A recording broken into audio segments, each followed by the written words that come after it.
अवैध रेत तस्करों द्वारा किए जा रहे उत्खनन से नदी के पात्र समीप किसानों की खेती और कुएं बह गए हैं नदी में। क्या है पूरा मामला, नजर डालते हैं इस खबर पर।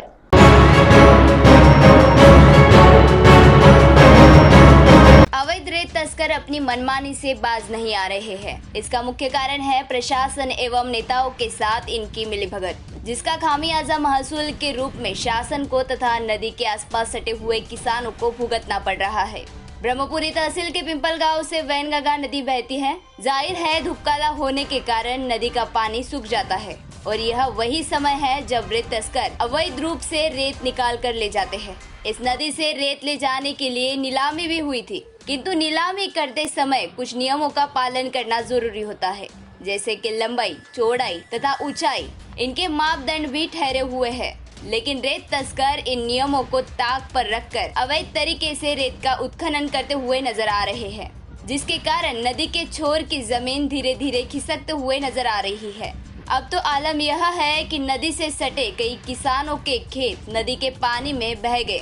नौबत तो यहाँ तक आई कि कई किसानों के कुएं भी पानी के धार के साथ बह गए। इन तस्करों के पीछे जब तक कोई बड़ा नेता या अधिकारी शामिल नहीं होता, तब तक रेत तस्कर मनमानी नहीं कर सकते।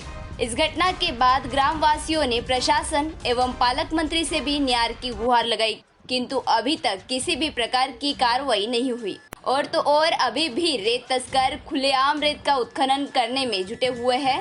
इस संदर्भ में हमारे ब्रह्मपुरी के संवाददाता मधुकर मेश्राम ने जिन किसानों की जमीन बह गई, जिन किसानों के कुएं बह गए, उनसे बातचीत की। संतोष नामदेव शेबे, राहणार पिंपळगाव, तहसील ब्रह्मपुरी, जिल्हा चंद्रपूर।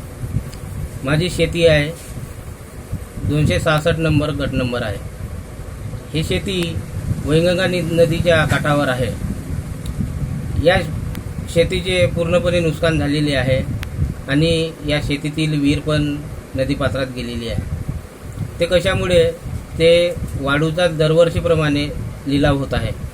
या लिलाव असल्यामुळे या वैनगंगा नदीच्या काठावर पुन्हा काही शेतकऱ्याचे जमीन पण गेलेली आहे, पुन्हा विहिरी पण गेलेली आहे।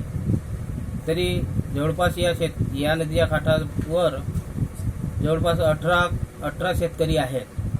आम्ही आमच्या नुकसानीची भरपाई म्हणून शासनाकडे वारंवार पाठपुरावा केला, तरी पण शासनाने याची चौकशी केलेली नाही।